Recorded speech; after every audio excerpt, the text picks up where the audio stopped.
Anal cancer হল এক ধরনের ক্যান্সার যা আমাদের শরীরের সেই অংশকে আক্রমণ করে যেখান দিয়ে মল বের হয়। সহজ কথায়, এটি মলদ্বারের ক্যান্সার। কেন হয় এই রোগ? এইচপিভি ভাইরাস অ্যানাল ক্যান্সারের প্রধান কারণ। যাদের রোগ প্রতিরোধ ক্ষমতা কম, তাদের এই রোগ হওয়ার সম্ভাবনা বেশি। ধূমপানও এই রোগের ঝুঁকি বাড়িয়ে দেয়। কি কি লক্ষণ দেখা দিতে পারে? মলদ্বারে ব্যথা বা চুলকানি হলে মনে হতে পারে যেন হেমোরয়েড হয়েছে। মলদ্বারে ঘা বা ফোঁসকা দীর্ঘদিন না সারলে এবং মলের সাথে রক্ত বের হলে অবশ্যই ডাক্তারের পরামর্শ নিন। মলত্যাগের সময় যদি ব্যথা হয় তাহলে অবহেলা করা উচিত নয়।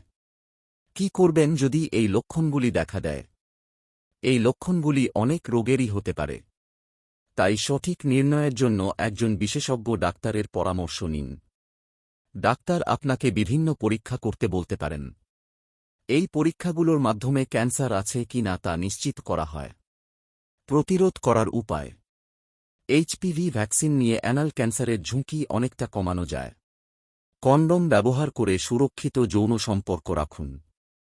ধূমপান ত্যাগ করলে অনেক রোগের ঝুঁকি কমে যায়। মনে রাখবেন, যদি আপনি উপরের কোনো লক্ষণ অনুভব করেন, তাহলে দেরি না করে ডাক্তারের পরামর্শ নিন। প্রাথমিক পর্যায়ে ধরা পড়লে অ্যানাল ক্যান্সার সহজেই চিকিৎসা করা যায়।